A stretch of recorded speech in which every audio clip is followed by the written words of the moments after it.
gua, yang rugi gua, yang tanggung jawab gua. Kalian nggak usah peduliin tau. Lu ngerokok itu ada dampaknya untuk orang lain, bukan untuk diri lu sendiri doang. Pemirsa, demikian adalah gambaran singkat terkait kasus merokok pada anak usia remaja atau usia sekolah.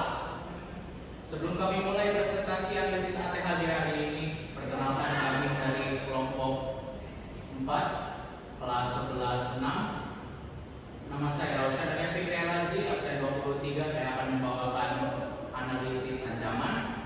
Rekan saya Dia Khalil Widi, absen 2, akan mengantarkan analisis bagian tantangan.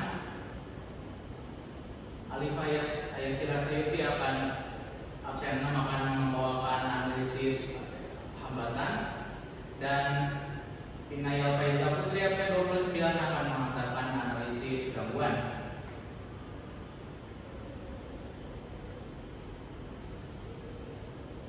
Pemirsa wajib diketahui bahwa pada ancaman merokok tidak secara langsung membahayakan orang lain, namun hanya membahayakan perokok aktif itu sendiri. Untuk bagian ancaman, ada kondisi yang akan membuat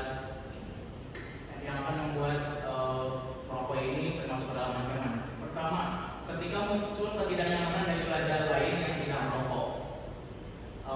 Pelajar lain yang tidak merokok bisa merasa terganggu akibat aroma rokok yang tidak sedap dan resiko menjadi perokok pasif karena kedekatan mereka dengan perokok aktif.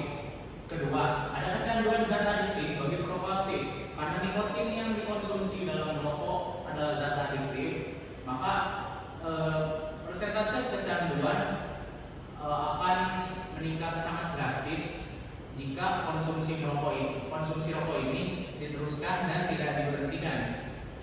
Namun, jika kondisi ini tidak ingin dinaikkan kepada level tantangan, ada solusi yang bisa kita lakukan. Pertama, ada sanksi edukatif dan restoratif. Sanksi ini tidak berupa hukuman fisik yang dapat merugikan siswa lebih lanjut jika mendapatkan sanksi di area sekolah.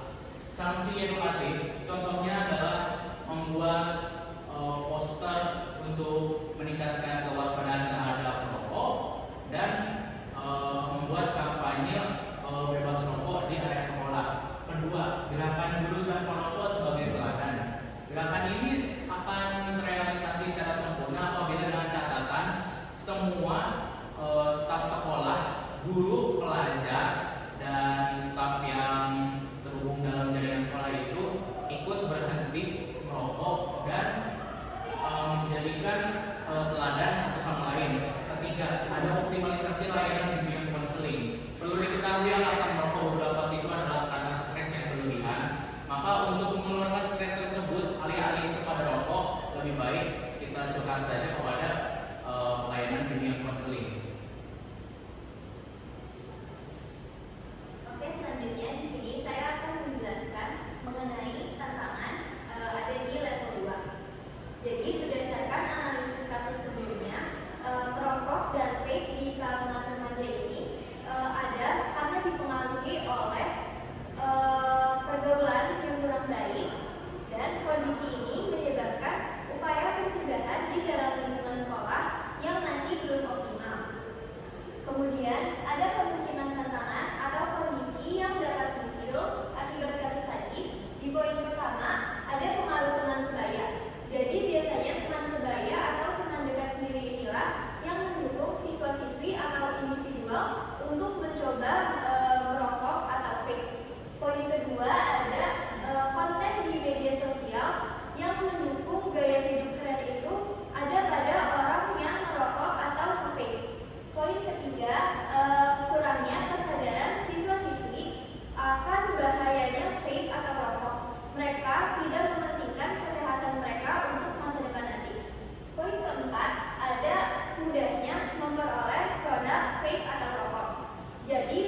bagi kalangan remaja.